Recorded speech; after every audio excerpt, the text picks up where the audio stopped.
Hi and welcome to A World of Words. I'm Vanessa and this is going to be my November reading wrap-up.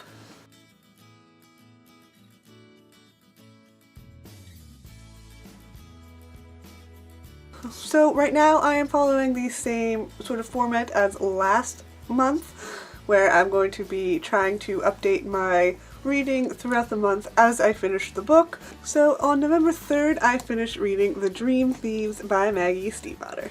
So this is the second book in the Raven Cycle series by Maggie Stiefvater, and I just read The Raven Boys last month and I really enjoyed it. The series is about a small town in Virginia where there's kind of some paranormal stuff going on.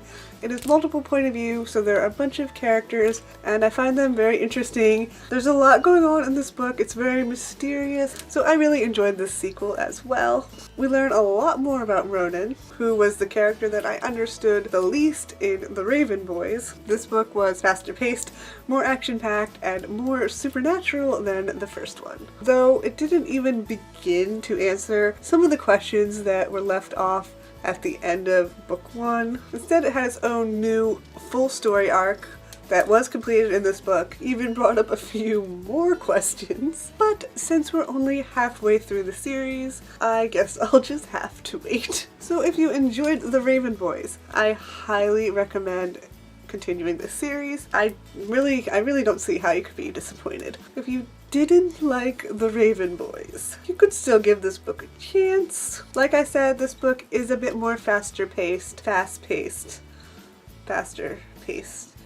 I think I'm saying that wrong. And there is a bit more focus on the supernatural element of the story. Plus, the characters have already been introduced, so you're just learning more about them. And that's all I'm going to say about The Raven Boys in this wrap-up. Right now I'm about to film a book talk for this where I will go into some of my thoughts with spoilers.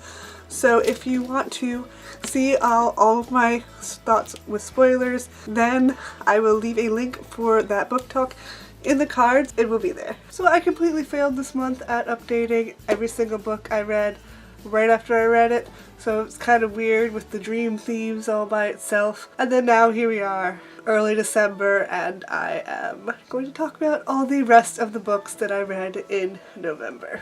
Okay. If I'm going to be completely honest, I read, I read almost 100 pages of Blue Lily Lily Blue by Maggie Stiefvater, and I was really enjoying it. So I don't want you to think that the book is not good.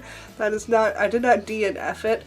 I didn't finish it, I put it down, and I got something very exciting at YALLFest. If you watched my YALLFest vlog, I will link the first one above, and from there you can get to the rest of them. If you watch that, you'll know that I received an arc of Windwitch at YALLFest, and I was just so excited about Windwitch that I had to read it. I put down Blue Lily Lily Blue, even though I was really enjoying it, and then I read Windwitch, and I actually did film a complete book talk for Windwitch, but that's actually not going to be going up until January when this book is released.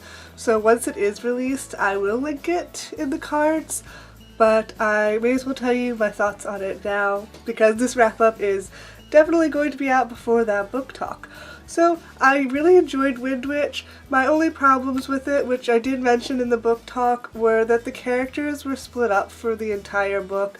They didn't even meet up at the end of the book. Isolt and Aduan did team up for a little bit, and that's not a spoiler because it says so right on the back. Safi and Isolt were separated for the majority of the book. Merrick was by himself, he was just with another friend. So I was kind of disappointed that they were all separated for most of the book.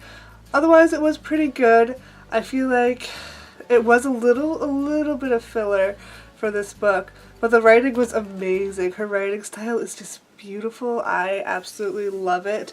I think it's just one of those things where, you know, you have certain authors whose writing style you just really like, and that's how I feel about Susan Dennard. Her writing is just really interesting, even if the plot is at a point where it's not super interesting for some reason. I find her writing like really good. Just the quality of it, the descriptions, just the way she phrases things is just really great, and I really love that, and I'm so happy that I have this arc and that I have this book and I got to read it early. I feel so grateful for that. If you want to know exactly how I won this at YALLFest, again, that's all in the YALLFest vlog. I enjoyed Windwitch. I don't think it was quite as good as Truthwitch, but it's still definitely worth reading.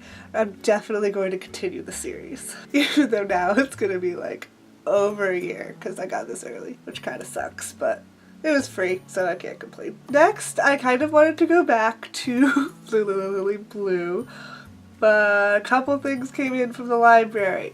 And one of those was Heartless by Marissa Meyer. And of course I'm always paranoid about these brand new releases at my library. I'm always paranoid that I'm only going to have 3 weeks to read it, even though it rarely takes me 3 weeks to read a book.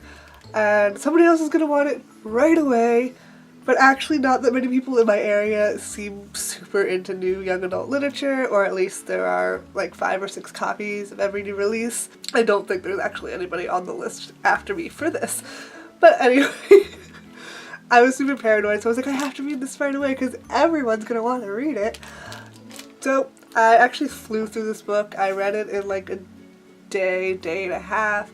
I happened to not be feeling very good that day, and this book actually helped me feel better. There were so many desserts in this book though, it made me really hungry, and now I am determined to find a macaron recipe, and I'm going to make them. I am going to make them because I have never had one. We were actually in Charleston, again, me and my sister for YALLFest, and we went to this really cute bakery. It was like some fancy chocolate bakery, and they had macarons, and I never had them before, and I really wanted to try them.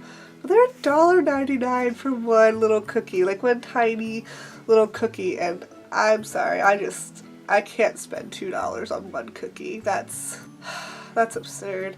So I didn't get it, and then this book, of course, is talking about macarons. She made the delicious macarons, and there's the macaron hat, or macaroon, or however you say it. I think I'm saying it wrong. Macaroon. This book isn't even about macarons, but she bakes them in the book, and they are described as like this most deliciousest thing. And it made me really hungry. She also makes delicious cakes, and there was some sort of lemon tart thing that... Basically this book just makes you want all of the baked goods. But as for the book itself, the book was really, really good and really cute until the end. Because we all know how this has to end. Did I even say what this was? I'm pretty sure everyone knows what it is. But this is a retelling of the Queen of Hearts. Before she becomes the Queen of Hearts, we find out her backstory and what happened to her and how she ended up that way. And so the main character's name is Catherine, because of course she wasn't named Queen of Hearts since birth. Catherine, all she wanted to do is open a bakery and possibly not marry the king, because the king, well, he's actually a nice king and he's not an evil king, which again is kind of surprising because a lot of times it's this gross, evil, nasty king, but he's just this kind of short, he's kind of sweet and childlike, even though he's like 35, I believe. And he actually seems pretty nice, and he really likes Catherine a lot, I think partly because of her baking. So I feel like he would have been perfectly nice to her, and he would have been a perfectly nice husband, but honestly it's just not what she wants in life. Like, she doesn't want to be married to him, and of course if she becomes a queen, then she can't open her bakery, apparently. Oh, it could be the royal bakery, but apparently that's just not appropriate. So she ends up meeting this other guy who is the court jester, or at least that's what he seems to be. And of course she falls in love with this other young guy her own age, and then she's like, oh my god, I want to be with him, I don't want to be with the king. And so they have this like whole crazy adventure, and it is in Wonderland, which actually is really fun because the descriptions are all wacky, and there are guards that are actually cards, so they mention them being made out of paper, which doesn't seem like the best thing for a guard if you think about it. Overall, the book was super enjoyable until the end, and the end was really depressing, and it made me so sad. I don't think I rated this book because I'm still not quite sure how I feel about it, because I love everything up until like the last 50 pages or so, because that's when it gets really sad and when the bad stuff happens. So I'm still like not sure how exactly I feel about it. I really enjoyed it. If I were to reread it, I don't know if I will reread it, but if I were to, I would probably like read up until that one point and then I would just stop because it got really sad and also really creepy and dark. Like right at the end, it was super dark and kind of disturbing. So if you read it, The Girls and the Well, ugh, creeped me out so much. And then the way it ended, like the reason, like how she becomes like the cold, evil Queen of Hearts, I didn't quite like it because it wasn't natural, if you know what I mean. Like she didn't actually become that way. It's because of something she got rid of, and I'll just leave it at that. So she wasn't herself completely at the end of this book, and that's what the Queen of Hearts is what is at the end of the book. So it's not 100% the character, and I thought that was kind of weird because I thought this was going to be like a development of how she becomes that way, and it's not 100% her. It's not going to make any sense unless you read this book. I'm just going to be babbling. Anyway, I thought that was a weird way to do it. But overall, the majority of this book was very enjoyable, and I liked that part of it, and the ending made me super sad. So just be prepared for a super sad ending, but of course it's Marissa Meyer, so the writing and everything is just amazing. And the final book I read in November, again, wanted to get back to Blue Lily Blue, but I have some library books that I have to read first, because I've been holding on to them and I've been running out of renewals. And this next book was the Reading and Rambling Book of the Month, Replica, by Lauren Oliver. It was getting close to the end of November, so I still hadn't read our Book of the Month for the Reading and Rambling Book Club, and so I had to get to that. I enjoyed this book. I think I gave it like 3 stars because I liked it, but I felt like I would have liked it to be a little bit more action-packed. Because if you read the front, it says 2 girls, 2 stories, 1 epic novel. So the word epic. So some of the things that are said on the front, like electric, heartbreaking, pulse-pounding, and timely, a riveting 2-for-1. That's a Victoria Aveyard blurb. So like it was described as being a lot more action-packed than it actually was. But I did enjoy it.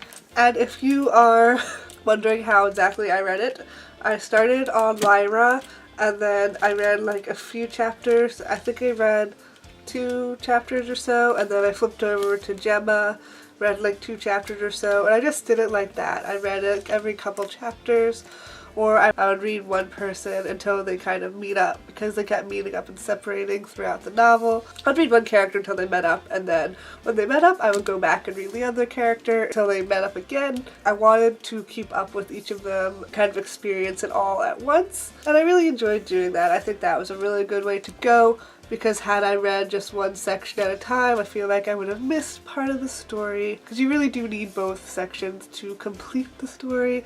It felt very well-rounded as I was reading it the way that I did. I enjoyed the characters. I don't think they're my new favorite characters ever, but I did enjoy the characters. I didn't really like the male Replica number 72. He seemed a little hostile, and he never really became super friendly. I wish we had gotten a little bit of his perspective, just so we could understand why he was so angry all the time. He wasn't a super likable character. As for Lyra and Gemma, I think I started out liking Lyra's perspective more, and then by the end I think I liked Gemma's perspective more, because she's just, she's a lot more relatable, and so I just liked her more. And Lyra, by the end, I feel like she lost a little bit along the way.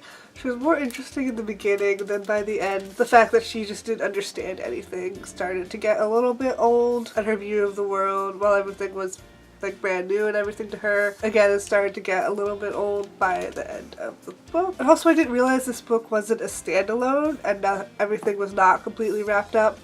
And so there's apparently more to tell, even though I feel like a lot of the mystery was already revealed in this. There was a lot of downtime basically in this book, and I felt like it could have been all wrapped up in this book. I don't really know why it needs to be another book, but there would be more chase scenes and more like running around, and to be like more intense. It was more like they were hiding out, but they weren't running around, and it wasn't like crazy action packed or anything. but it was still interesting and it was a good book. So yes. So that is all for my November wrap up. It did take me a little bit to read some of the books, but I did enjoy all of the books that I read this month. Please let me know what books you read this month. Did you read any of the same ones I did? And what was your favorite book that you read this month? I would love to know, and I would love to chat with you in the comments. And please give this video a thumbs up if you enjoyed it. I upload new videos on Mondays and every other Friday, plus the occasional surprise video, so please subscribe if you want to see more of my videos. Thank you so much for watching and have a wonderful day. Bye!